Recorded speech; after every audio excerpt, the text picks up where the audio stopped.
अस्सलाम वालेकुम। आप देख रहे हैं खबर के साथ, मैं हूं अली सरवर। पहलगाम वाक़या, फॉल्स फ्लैग, ख़ास तौर पर ये जो कोशिश की, प्रोपेगेंडा कह लीजिए, साजिश कह लीजिए, ड्रामा कह लीजिए हिंदुस्तान ने, और ख़ास तौर पर जब एफआईआर दर्ज की है तो मोदी सरकार का झूठ बेनकाब हो गया है। और सिर्फ इस वाक़े के 10 मिनट के बाद एफआईआर दर्ज हो गई। और ये देखिए, आपके पुलिस स्टेशन वहाँ से 6 किलोमीटर दूर है, यानी एफआईआर पहले दर्ज हो जाती है और वहाँ जो हलाकतें हुई, उनकी डेड बॉडीज़ मौजूद थीं और जो ज़ख्मी थे वो वहाँ पड़े रहे, लेकिन उससे पहले ही एफआईआर दर्ज हो गई। और एक और भूंडा मजाक ये हुआ कि ये देखिए, आपके पुलिस स्टेशन, तो मैंने जिस तरह कहा आपसे, और साथ साथ ये भी कहा गया उस एफआईआर में, नामालूम सरहद पार दहशतगर्द भी नामजद हो गए। एफआईआर में बैरूनी आकाओं की ईमा पर जैसे अल्फाज भी शामिल कर दिए गए, जिससे पता चलता है कि जनाब ये ड्रामा क्या था, ये साजिश थी, ये सब कुछ स्क्रिप्टेड था और पहले से तयशुदा था। अच्छा, अब पाकिस्तान ने जवाबी जो रद्दमल दिया है वो ज़ाहिर है पाकिस्तान एक ज़िम्मेदार मुल्क है, उन तमाम चीज़ों को देखते हुए दिया। इसी पर हम बात कर रहे हैं, हमारे साथ ब्रिगेडियर रिटायर हारिस नवाज साहब मौजूद हैं। बहुत शुक्रिया ब्रिगेडियर साहब। क्या कहेंगे, पाकिस्तान ने जिस तरह का जवाब दिया, और और ख़ासतौर पर आज की अगर हम बात करें, एफआईआर सामने आ चुकी जिसमें बैरूनी आकाओं की ईमा पर जैसे अल्फाज दर्ज किए गए, और ये वाक़या होने के सिर्फ 10 मिनट के बाद एफआईआर दर्ज की गई है। देखिए, हैरान कुन बात यह है कि इनको अगर स्टेज ड्रामा करना है तो कम से कम सारे जो लीगल एस्पेक्ट होते हैं वो चेक कर लें। नंबर टू के आपको कोई समझ नहीं आती कि आप किस तरह से अनप्रोफेशनल हो गए हैं। ये जगह 400 किलोमीटर दूर है लाइन ऑफ कंट्रोल से। पहलगाम जो जगह है ये 400 किलोमीटर के दरमियान में 7 लाख फौज है। हर जगह पर कैमरे लगे हुए सिक्योरिटी के और वहाँ चेक कर देंगे। ना इनको किसी सिविलियन कश्मीरी बहन भाई औरत ने देखा, ना कैमरे के अंदर आए, ना चेक पोस्ट से गुजरे, और ये सीधे सुलेमानी टोपी पहन के हवा में उड़ते हुए सीधे चले गए, जाके ये वहाँ पहलगाम में पहुंचे। और वहां जाने के बाद ये में इन्होंने अंधाधुंध, उन्होंने दिखा गया एफआईआर में अंधाधुंध फायरिंग शुरू कर दी। जी। अंधाधुंध फायरिंग का मतलब है कि कम से कम 3-4 किलोमीटर तक इसकी आवाज आनी चाहिए और लोगों को, सिविलियन को पता चलना चाहिए, घरों से निकालना चाहिए कि व्हाट इज हैपनिंग। उसके बाद जो लोग वहां पर थे, इनके सयाह थे, वो कह रहे ना हमने किसी की फायरिंग की आवाज सुनी है ना कुछ सुनी है। उन्होंने जो मीडिया को खबर दी है वो दिया इसके जो टारगेट किलिंग थी, टारगेट किलिंग और firing is a big difference. फिर उसके बाद 10 मिनट में तो ये 6 किलोमीटर का फासले तय कर सकते। अब फिर यहाँ पर अगर आए हैं, चेक किए, वापस गए हैं, कम से कम इनको 2-3 घंटे लगेंगे पहाड़ी इलाके में जाने के। कैसे 10, ये सारा स्क्रिप्ट लिखा हुआ था, उसके हिसाब से चले हैं। और 5-10 मिनट के बाद पूरे सोशल मीडिया पे उन्होंने डलवा दी कि पाकिस्तान में ये प्रेस। इससे अंदाजा लगाएं कि ये कितना उनका मुंह काला हो रहा है, दुनिया में एक्सपोज हो रहे हैं। और ये इतने शर्म को नहीं आती है कि आप दुनिया में बदनामी कर रहे हैं और आप इसके ऊपर मीडिया के सोशल में झूठ पे झूठ बोलते जा रहे हैं। एक के झूठ के लिए आप और झूठ बोल रहे हैं। तो मेरे ख्याल में ये अब बड़े एक्सपोज हो चुके हैं, इसकी कोई वैल्यू नहीं है। ये आप ये देखें कि अमेरिकन के पास, रशियन के पास, चाइनीज के पास, यूरोपियन के पास तमाम सैटेलाइट इमेज किस तरह चाहे जिस चीज से ले सकते हैं। अमेरिकन ने जो मौजूद था, जब वो स्विमिंग पूल में आ रहा था तो उसकी वहां से उसकी इमेज निकाल के उनको प्रेजेंट की थी, ये देखें भी बात। इससे आप अंदाजा लगाएंगे कि ये हर एक को पता कि क्या वहां पर हुआ है। ये अलग बात है कि इंडिया जिसका इसराइल को अपनी प्रॉक्सी समझता है मिडिल ईस्ट में, ऐसे इंडिया को अमेरिका, और इस तरह अमेरिका इंडिया को पाकिस्तान चाइना के खिलाफ प्रॉक्सी समझते हैं, इसलिए वो आंसू दूसरी तरफ कर देते हैं। Otherwise everybody knows it and we have no doubt about it. लेकिन एक चीज है, अगर इन्होंने कोई मिसएडवेंचर की तो लास्ट टाइम 27 फरवरी 2019 से 100 गुना बेहतर ज्यादा हमारा रिएक्शन होगा। और ये याद रखेंगे हमने इनके साथ क्या किया है। ये अपने पब्लिक के दुश्मन है, अपने पब्लिक की जो 60% बिलो पावर्टी के लोग जो जमीन पर सोते हैं, फुटपाथ पर सोते हैं, इनको उनकी परवाह नहीं है।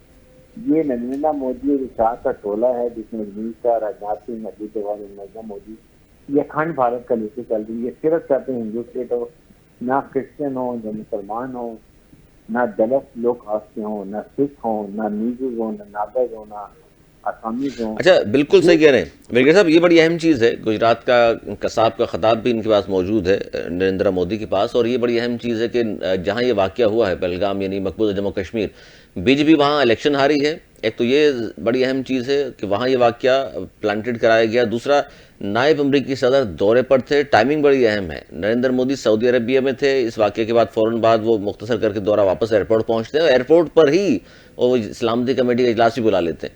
तो आप क्या समझते हैं, इन मकासद या मुहर्रिकात क्या लगते हैं आपको? देखें, ये टोटल पीस लैंड है। ये जान के सऊदी अरब गया और फिर एक स्टंट के तौर पर वापस आया और आके सलामती कौमी के इजलास कर रहा है। अमेरिकी सदर ये हमेशा जब भी वो देखने के लिए आता है इसी वजह से हरकतें करते हैं। बात ये कि क्योंकि ये दुनिया में अब ग्लोबल टेररिस्ट इंडिया मशहूर हो गया। कनाडा में सिख लीडर को मारा, अमेरिका में सिख को मारने की जो है वो साजिश पकड़ी गई, पाकिस्तान में 20 पाकिस्तानी मारे गए कश्मीर फौज से सपोर्ट करते हुए, वो इन्होंने खुद एडमिट किया कि मैंने किया है। फिर बलोचिस्तान में ये अलैदी कसन जो हमारी तंजीमें हैं, उनको फंडिंग कर रहे हैं, उन्हें मिसिंग पर्सन एनरोल किए हुए हैं, जाफर एक्सप्रेस में पकड़े गए, एक्सपोज हो गए। फिर उसके बाद टीटीपी और आई खुरासान को ये वहाँ काबुल में बैठने बैठ के उधर से लॉन्च करते हैं। तो ग्लोबल टेररिस्ट ये गुलभूषण यादव मिसाल सर्विंग कमांडर में पकड़ा हुआ है। बिल्कुल। ये तो मेरे समझ इसको डाउट नहीं होना चाहिए। बिल्कुल ऐसा ही है। अच्छा, इन्होंने जो इक़दामात किए, ख़ासतौर पर नेक्स्ट डे इन्होंने उसी दिन बल्कि इन्होंने प्रेस कॉन्फ्रेंस कर दी और उसी तास माहिदा मअतल किया है, इससे कितना फ़र्क पड़ सकता है पाकिस्तान को? वैसे तो एक तरफा तौर पर माहिदा मअतल नहीं हो सकता, लेकिन उन्होंने किया तो है। देखें, ये किसी हालत में नहीं कर सकते। ये जिस दिन पानी का रोक मोड़ने की कोशिश करेंगे, इनको लग पता जाएगा कि पाकिस्तान इनके साथ करेगा। पाकिस्तान को ये रियलाइज नहीं कर रहे हैं, पाकिस्तान बहुत ही इस्लामिक न्यूक्लियर स्टेट है। हमारी फौज जो है बहुत लड़ाका और बैटल हार्डेंड है। They are commanded by professional chief of minister general. इनको समझ नहीं आ रहा कि इनके साथ क्या होना है। इनकी फौज नकारा, अनट्रेन, अनप्रोफेशनल, सिर्फ ये ऐसे औरतों, बच्चों, बूढ़ों को जो मारते हैं कश्मीरियों को, इन्होंने और कुछ किए नहीं। 3 भाइयों के अंदर हमारी तो हाल रजमंद है, 3 चाहते हुए बचाव कर सकती है। इसलिए मैं इनको कह रहा हूँ कि अपने मुल्क के साथ, अपने अवाम से मत जुड़ करें, उनको आपकी भक्ति में मत झोंके। पाकिस्तान में चाहिए कि ईरान, रशिया, चाइना, तुर्किया और उसके साथ मिडल ईस्ट को बताएं, अमेरिकन को बताएं कि ये कश्मीर या न्यूक्लियर फ्लैश पॉइंट, अगर यहाँ पर लड़ाई होती है सकता है तो आज इसकी आपकी जो डायनामिक्स होती है ना, नहीं पता था कहाँ इन करेगी और इसकी आपके रिपेयर पे पूरा रीजन आएगा। और बल्कि आई वुड से जो फॉलोअर जो होंगे जहाँ से वो ग्लोबली भी एक्सपेक्ट होगा। इसलिए this is a time to put Indian नकेल डालें, इसको कंट्रोल करें बिफोर ये जो बदमस्त हाथी है ये रोनता हुआ अपने शहर को और अपने मुल्क को, ये इंडिया को तोड़ के रखे। अच्छा ब्रिगेड से बड़ी अहम चीज़ ये भी है कि वहाँ जो हथियार यूज़ किए गए हैं, असला जो था M4 कार्बाइन राइफल, इस तरह का जो असला है जो अमेरिकन छोड़ के गए हैं अफगानिस्तान में, और ये जाफर एक्सप्रेस वाला वाक़या हुआ, यहाँ भी यही हथियार दहशतगर्दों को जब मार गिराया हमने, वहाँ भी इस तरह के हथियार मिले हैं। तो ये कितना ख़तरनाक है? बरतानवी नशरियाती इदारों में तो ख़ासतौर पर कहा गया है कि जी ये जो हथियार छोड़ कर गए हैं ये दहशतगर्दों को बेच दिए गए हैं या उनके हाथ लग चुके हैं। देखिए, अमेरिकन जाते हुए $7 बिलियन का वेपन एम्यूनिशन जो अफगानिस्तान छोड़ गए हैं, उसमें 7,77,000 राइफलें हैं, 70,000 बख्तरबंद गाड़ियां और ट्रक्स और दूसरा साथ सामान है। अब आप बताइए, अमेरिकन ट्रम्प ने खुद कहा कि हम ये इनसे वापस लेंगे। ये वेपन एम्यूनिशन और ये 5 लाख राइफलें तो वैसी चोरी हो चुकी है, बेच चुके हैं, या टेररिस्ट ऑर्गेनाइजेशन में बेच दिए या आपस में उन्होंने बांट के खरीद लिए। नंबर 2, यही वेपन एम्यूनिशन सारे टेररिस्ट ऑर्गेनाइजेशन हाथ लगा। जब पाकिस्तान में दहशतगर्दी करते हैं पाकिस्तान में ये अमेरिकन साफ का और एम्यूनिशन पकड़ा जाता है, जिसलिए पाकिस्तान बारहा अमेरिकन से कह रहा है कि आप अफगान तालिबान को कंट्रोल करें। आप इनको हर महीने में सैलरी दे रहे हैं, आप इनको वेपन एम्यूनिशन छोड़ के जो इनके हाथ लग चुका है, पाकिस्तानी टेररिज्म में इस्तेमाल हो रहा है। अल्टीमेटली ये वहाँ 24 टेररिस्ट ऑर्गेनाइजेशन है जो वहाँ पर खानों में बैठी हुई है, ट्रेनिंग अलकायदा दे रही है। ये ग्लोबल थ्रेट है। आई थिंक अमेरिकन चाहिए कि इनको कंट्रोल करें, इनके वेपन की नौकरी अगर नहीं देते, इनकी जो सिस्टम हर महीने की जो कमीशन सपोर्ट बंद कर दी जाए या खुद पर सीधे होकर पाकिस्तान में मुज़ाकरात कराते हैं। बहुत शुक्रिया ब्रिगेडियर जहाज नवाज साहब हमारे साथ मौजूद थे और बात कर रहे थे जी पहलगाम वाक़े पर, और जिस तरह ख़ासतौर पर इस साजिश या प्रोपेगेंडा कह लीजिए, जिस तरह एफआईआर दर्ज हुई है, इससे बहुत सारी चीज़ें बेनकाब हुई, जहाँ मोदी का झूठ बेनकाब हुआ है। इस तरह के ड्रामे और फिल्में एक बार फिर फ्लॉप नज़र आ रही हैं, क्योंकि अंदाज़ा कीजिए कि एफआईआर हुकूमत के ख़िलाफ़ जाएगी। वजह उसकी ये है कि जैसे ये वाक़या होता है, सिर्फ 5 मिनट के बाद आप देख लीजिए हिंदुस्तान का सोशल मीडिया, वहाँ पाकिस्तान के ख़िलाफ़ इल्ज़ामात की बारिश शुरू हो चुकी थी। सिर्फ 10 मिनट के बाद वहाँ से 6 किलोमीटर दूर पुलिस स्टेशन है और वहाँ एफआईआर दर्ज हो चुकी थी। और एफआईआर में जो कुछ दर्ज किया गया वो भी बड़ी अहम उसमें चीज़ें शामिल हैं। देखिए कि नामालूम सरहद पार दहशतगर्द कहा गया उसमें, यानी 10 मिनट में उनको पता चल चुका था जनाब कि ये जो अटैक हुआ है ये कौन लोग थे और कहाँ से आए थे। फिर एफआईआर में बैरूनी आकाओं की ईमा पर जैसे अल्फाज भी शामिल किए गए हैं। तो जिस तरह पाकिस्तान ने बड़ा एक ज़िम्मेदार मुल्क है, और जिस तरह की कल प्रेस कॉन्फ्रेंस भी की इसाक डार साहब ने, ख्वाजा आसिफ ने, उन्होंने कहा भी कि जनाब अगर आपके पास शवाहिद मौजूद हैं तो ज़ाहिर है आप दिखाएं सबको। जिस तरह हमने जब जब अटैक हुआ हिंदुस्तान की जानिब से लोगों के मुलविस होने के शवाहिद मिले पाकिस्तान को, पाकिस्तान ने आलमी सतह पर इस मामलात को उठाया है और दिखाया है। भारत का जो मकरूआ चेहरा है उसको बेनकाब करने की हमेशा ही कोशिश की है। चलें जी आगे चलते हैं और एक छोटा सा ब्रेक ले लें, ब्रेक के बाद फिर हाजिर होते हैं। और बड़ा अहम टॉपिक है आज, वज़ीर आला सिंध ने जो कुछ कहा उस पर बात करनी है, पाकिस्तान पीपल्स पार्टी का जो जलसा है उस पर बात करनी है, और गुज़िश्ता रोज़ जो मुलाकात हुई वज़ीर आज़म पाकिस्तान से बिलावल भुट्टो ज़रदारी साहब की, उस पर भी हम बात करेंगे। अच्छा जी, डॉक्टर मिर्ज़ा इख्तियार बेग साहब हमारे साथ मौजूद हैं जी, पाकिस्तान पीपल्स पार्टी के सीनियर रहनुमा है, मेंबर है नेशनल असेंबली। बहुत शुक्रिया। डॉक्टर साहब क्या कहेंगे, गुज़िश्ता रोज़ जो मुलाकात हुई वज़ीर आज़म पाकिस्तान से बिलावल भुट्टो ज़रदारी साहब की, और उसके बाद कहा गया कि ये 6 कैनाल्स का जो मामला है अब ख़त्म कर दिया गया है, या सीसीआई में क्योंकि कहा गया है 2 मई को जो इजलास है उसमें इसका फैसला होगा, दोनों में से कौन सी बात सही है सर? देखिए, पहली बात तो यह है कि बड़ा मुस्बत ये कदम था और उन्होंने इस प्रोजेक्ट को रोक दिया है, और इस प्रोजेक्ट को जो सीसीआई में लेके जाना था, हमारी डिमांड थी, वो 2 तारीख को मई को सीसीआई में लेके जा रहे हैं। और सीसीआई में कंसेंसस के साथ, मशावरत के साथ इसके ऊपर फैसला होगा। और सीसीआई का जो खूबसूरती है वो यही है कि कौमी इश्यूज के ऊपर कंसेंसस से ही फैसले होते हैं वहां पे। तो ये बड़ी अच्छी बात है। और अभी मैं मुराद अली शाह साहब के पास से आया हूँ मीटिंग करके, क्योंकि कराची के रास्ते और हाईवे के रास्ते खुलवा के वो जो कंटेनर वगैरह स्टैंडर्ड है उनको नॉर्मल करना है, एक बड़ा टास्क है। सर तो खुलवा दिए आपने सर? डॉक्टर साहब जो रास्ते वगैरह खुलवा दिए, बात हो गई आपकी या अभी भी बंद है? जी, जब बात हो गई है, बयान भी आ गया है।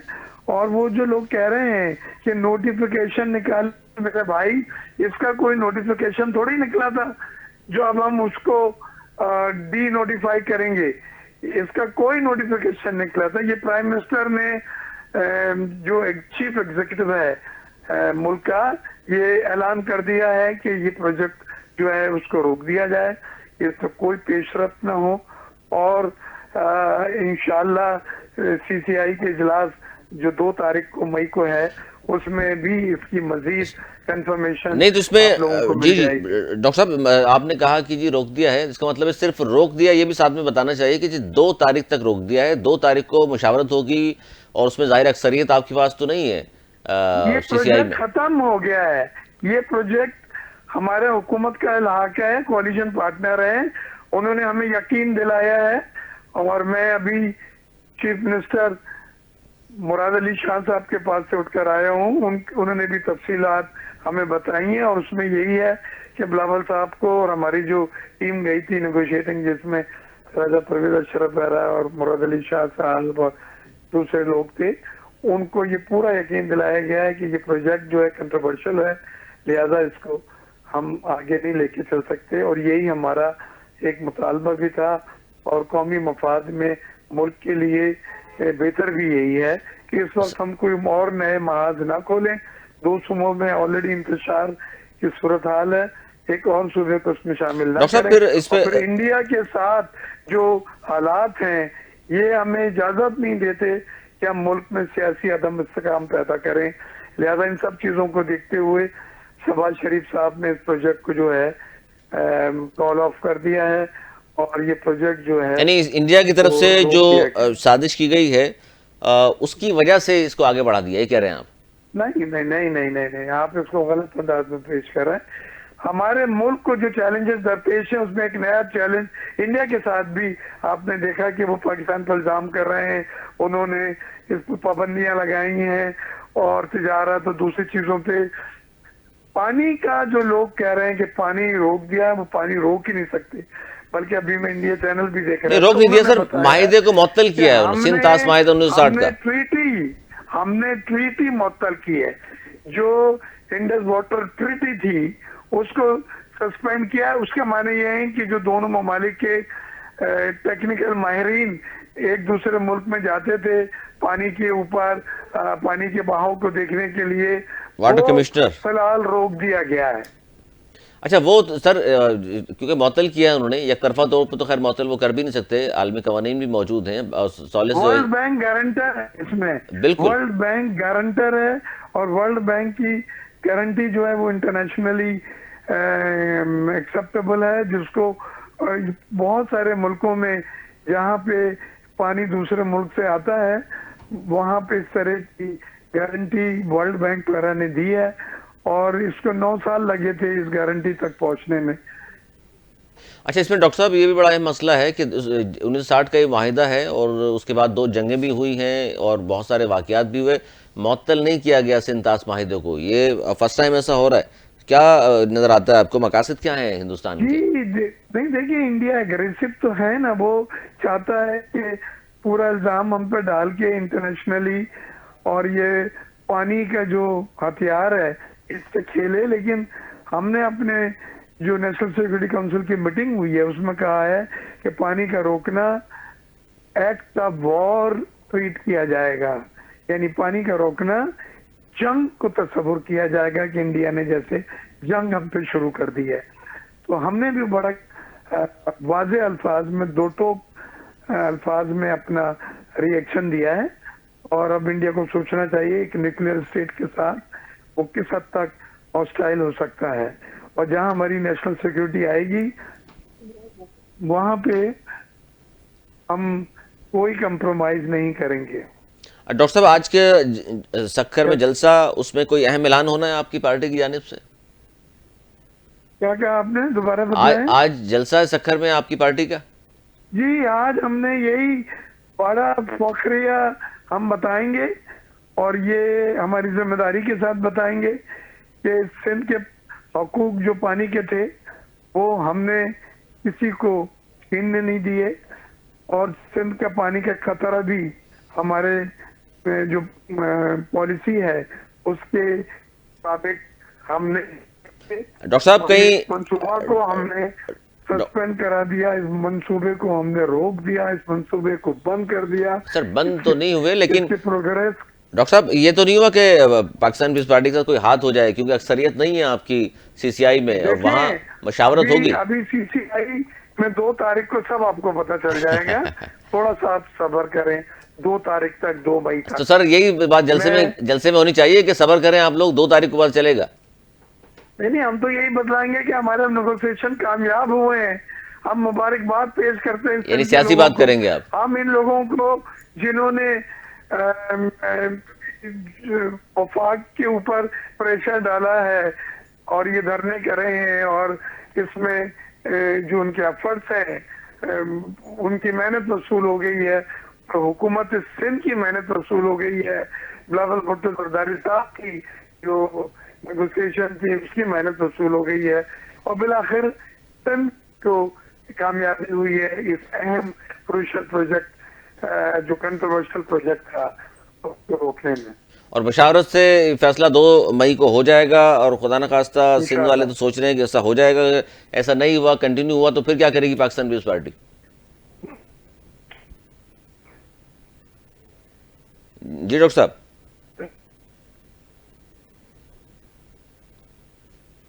सुन पा रहे हैं आप हमें?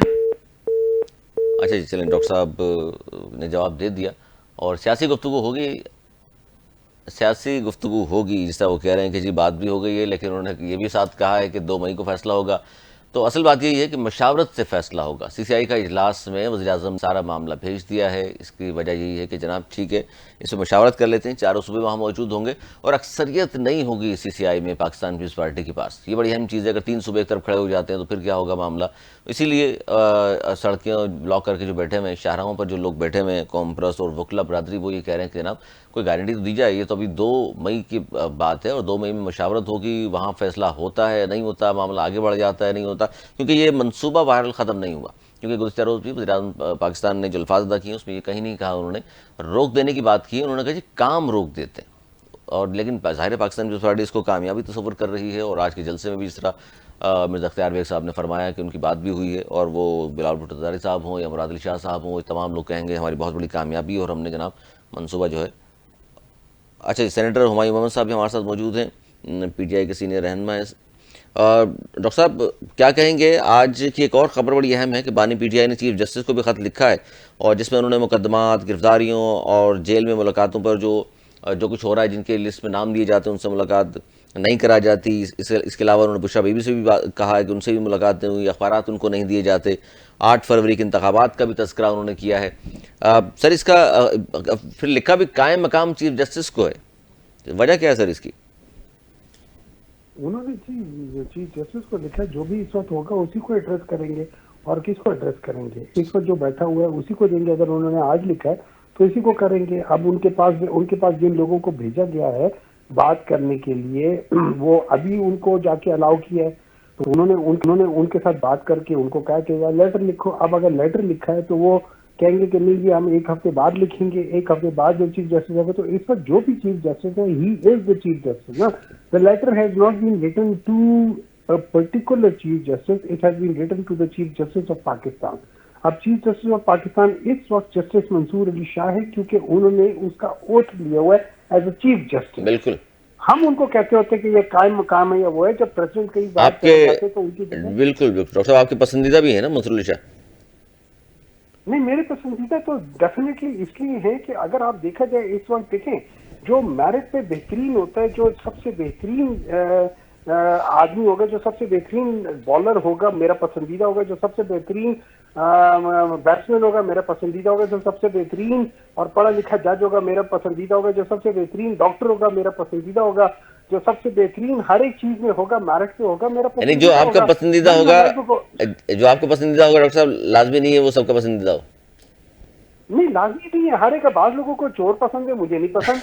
बाज लोगों को नालायक लोग पसंद है। याया अफरीदी साहब को तो चोर नहीं कह रहे सर आप? नहीं, याया अफरीदी साहब को चोर नहीं कह रहा। याया अफरीदी साहब, ये याद रखें, याया अफरीदी साहब एक अच्छे वो हैं, वो भी मेरिट वाले हैं, लेकिन अनफॉर्चुनेटली वो जब आप किसी जगह पे कॉम्प्रोमाइज करना शुरू कर देना, तो फिर उस कॉम्प्रोमाइज का फिर कोई हद नहीं होती। जब आप कॉम्प्रोमाइज कर दे, और आपके होते हुए खासतौर पर याया अफरीदी साहब जैसे जो अच्छे लॉयर्स, जो अच्छे जजेस थे, जब उनके होते हुए उनकी अपनी जुडिशरी को तबाह किया जा रहा था, and he was part of it, he became a compliant to it. So मेरे लिहाज से that is not something that I would look into my chief justice. I would look, जो मेरा चीफ जस्टिस होगा ना, मैं उसको देखूंगा कि यार ये अपने इदारे के लिए खड़ा हो सके। मैं उसको देखूंगा कि वो अपने लोगों के लिए खड़ा हो सके। मैं देखूंगा कि वो जो लोगों को जो इंसाफ देना होता है ना, वो उसके लिए खड़ा हो सके। मैं उन लीडरों को या उन चीफ जस्टिसों को या उन किसी भी शख्स को के जो कि जिसके अंदर इतना क्या कह सकते बैकबोन ना हो कि वो खड़ा हो सके अपने इदारे के लिए, सब चीजों के लिए, मेरा वो पसंदीदा नहीं हो सकता। वो अच्छा जरूर हो सकता है, मेरा पसंदीदा नहीं हो सकता। अच्छा डॉक्टर साहब, ये जो जाहिर है हमने सब कुछ देखा इस मुल्क में, 90 रोज में इलेक्शन कराने थे वो नहीं कराए, सेनेट इलेक्शन के पीके अब तक नहीं हो सके, इस पर क्या हो रहा है? कुछ पार्टी को यकीन दिलाया गया आपको कि ये जाहिर है केपीके में इलेक्शन ही नहीं करा रहे, आप सेनेटर वहाँ से बनने हैं, सानिया नशते साहिबा चली गई हैं, उस पर इलेक्शन नहीं होते, और ताज हैदर साहब मरहूम के फौरन इलेक्शन भी करा दिए गए। देखिए, इसका है तमाम देख रही है, ये वो जुल्म का निज़ाम है जो चल नहीं सकेगा, ये याद रखिए। उसकी वजह ये है कि ये अल्लाह ताला का निज़ाम है कि जुल्म का निज़ाम नहीं चल सकता। ये अल्लाह ताला का निज़ाम है कि जुल्म का निज़ाम नहीं चल सकता। और यही हजरत अली रज़ी अल्लाह ताला अन्हु का कौल था। उन्होंने कहा था कि कुफर का निज़ाम चल सकता है। और हमने देखा कि विंस्टन चर्चिल ने कहा था कि अगर हमारी जो इंसाफ की अदालतें जो हैं वो अगर इंसाफ दे रही हैं तो फिर हमें कोई हरा नहीं सकता। बिल्कुल, दूसरी जंग अज़ीम में दूसरी तरफ हिटलर जो था ना, वो इंसाफ नहीं देता था। वो हालांकि सबसे पावरफुल था, अल्लाह ताला ने उससे गलती करवा दी, अल्लाह ताला ने उसको रशिया भिजवा दिया। हालांकि उसको देखना चाहिए था कि उससे पहले तकरीबन चंद साल पहले, कितना 20 साल पहले या 30 साल पहले नेपोलियन ने यही गलती की थी कि वो रशिया चला गया था। अगर नेपोलियन रशिया ना जाता तो आज दुनिया की हिस्ट्री बदली हुई होती। अगर हिटलर रशिया ना जाता तो आज दुनिया की हिस्ट्री बदली हुई होती। तो अल्लाह ताला फिर गलतियां करवा देता है, और कहाँ क्या गलती करवाता है वो फिर आपको देखना पड़ेगा। मैं मिसाल देता हूँ, इससे सबसे बड़ी गलती एक मैं समझा देता हूँ। अभी ये जो आपको ये जो केनालों की बात हो रही थी, जी जी, इन यहाँ पे ये याद रखें कि जब ये केनाल की बात हो रही थी तो इसमें जो क्या कह सकते हैं कंसल्टेंट्स थे, उन्होंने कहा था कि भाई ये जो आप केनाल निकाल रहे हो, ये केनाल मत निकालना, this is not feasible, this is not practical, this is not financially stable. ठीक है, उसकी वजह यह है कि एक तो आपको इसको जो लाइनिंग करनी पड़ेगी, उसके अलावा भी पानी यहाँ पे रोकेगा नहीं। नंबर 2, जब आप इस रेगिस्तान में से जब पानी लेकर जा रहे होगे तो, और आप स्मार्ट फार्मिंग कर रहे होगे, स्मार्ट फार्मिंग आपके पास पंप्स होते हैं, आपके पास वहां पे नोजल्स होती है, तो ये रेत उन नोजल्स और पंप्स में फंसेगी, आपका सारा मशीनरी खराब हो जाएगी, हर दूसरे तीसरे दिन ठीक करोगे। अगर आप उसको फॉर एग्जांपल आप कहते हो कि वहां रेजर्वॉयर बना के हम सिल्टिंग करेंगे, तो उस इलाके में जब आप सिल्टिंग के लिए करोगे, मतलब जो रेत नीचे बिठाने के लिए करते हैं, उसमें कम से कम 3 दिन लगते हैं। अगर आप 3 दिन लगाओगे उसमें, इस दौरान में उस जगह के, इस एनवायरमेंट में, उस सारी जगहों पे वहां पे काई जम जाएगी। तो वन वे और अनदर वे नहीं, हाँ, लेकिन उन्होंने सोल्यूशन बताया था साथ। वो सोल्यूशन ये था, उन्होंने कहा था ये जरूर करो, वो ये है कि सतलुज और ब्यास के जो नीचे जो क्या कह सकते हो बेड है, उसके नीचे जो रेत है, उस रेत के अंदर पानी के कतरे होते हैं। उसको जो उसकी वैल्यूएशन है वो तकरीबन मेरे ख्याल में 36 से 37 मिलियन एकड़ फुट के लिहाज से पानी मौजूद है। उसको इस्तेमाल करने का तरीका है। और उन्होंने कहा था इसको करोगे तो उस तरीके से, और चूंकि ये वो जो होता है ड्रिप इरिगेशन या जेट इरिगेशन टाइप की चीज होगी, उसके लिए आप निकाल सकते हो। प्लस वो मीठा पानी है, वो कड़वा पानी भी नहीं है, वो मीठा पानी भी है। और प्लस आप अगर आप दोबारा होता है एविडेंस बेस्ड डिसीजन देखो, तो इंडिया ने आपका जो यहाँ पे जिसको आप चोलिस्तान कहते हो या जो भी होता है, इंडिया की तरफ दूसरी तरफ भी वही वाली चीज है। उन्होंने वहां पे पूरे दरिया मोड़ दिए, लेकिन उसको आबाद नहीं कर सके। नाकाम रहे। तो हर काम के लिए नहीं, नाकाम यही मैं कह रहा हूँ ना, हर काम के लिए अकल की जरूरत होती है। अकल क्या अगर किसी गवर्नमेंट में नहीं है तो फिर मैं और आप क्या कर सकते हैं। इसलिए मेरी पसंदीदा गवर्नमेंट भी नहीं है। ना पसंदीदा गवर्नमेंट है, ना चीफ जस्टिस है या अफरीदी आपके पसंदीदा, ना ही मेरे ख्याल दीगर लोग हैं पसंदीदा आपके, ना शहबाज शरीफ साहब हैं। अच्छा, जाते जाते सर ये बताइए, सलमान अकमराय साहब ने कहा पूरा पाकिस्तान इस वक्त पीटीआई की तरफ देख रहा है। सर क्यों ऐसा, और पीटीआई किस तरफ देख रही है? देखिए मैं बता देता हूँ, इस तरह होता है कि जो आदमी स्टैंड लेने वाला होता है ना, अगर वो जेल में भी हो, लोग उसकी तरफ देखते हैं। पीटीआई से मुराद, ये याद रखना, पीटीआई से मुराद उनका है कि इमरान खान। अच्छा, इमरान खान को फॉलो कर रहे हैं इस वक्त तकरीबन 80 to 90% ऑफ पाकिस्तानी, और इसकी वजह ये है 80 to 90%। हमारे जमाने में 80-90% है। ये अभी रिसेंटली मैं पढ़ रहा था, मेरे ख्याल में उसमें CNN या पता नहीं किस जगह पे इस तरह हुआ था कि 80 to 90% people are now following और दे लाइक इमरान खान। अच्छा, उसको छोड़े, आपको पता है मैं दोबारा नापसंदीदा गवर्नमेंट की क्यों बात करता हूँ। आपने अभी देखे जो हमारे डिफेंस मिनिस्टर हैं ख्वाजा आसिफ साहब, जिन्होंने रात 2 बजे फोन किया था एक आर्मी चीफ को कि भाईजान मैं हार रहा हूँ, कुछ कर दे। उन्होंने फिर उनको रेस्क्यू किया था। उन्होंने आपने देखे, उन्होंने एक इंटरनेशनल उसको ये चैनल को इंटरव्यू देते हुए क्या बोंगी मारी है। ये वक्त की किल्लत है, वरना सेनेटर डॉक्टर हुमायूं मोहम्मद साहब से मज़ीद गुफ्तगू करते। चलें सी नेक्स्ट आ रखते हैं इस टॉपिक को। बहुत शुक्रिया डॉक्टर हुमायूं मोहम्मद साहब, मिर्ज़ा इख्तियार बेग साहब, ब्रिगेडियर रिटायर हारिस नवाज साहब। गुफ्तगू आपने सुनी और हमें आपकी फीडबैक का रहेगा इंतजार। अगले प्रोग्राम तक के लिए हमें दी इजाज़त। मौलाना के बाद।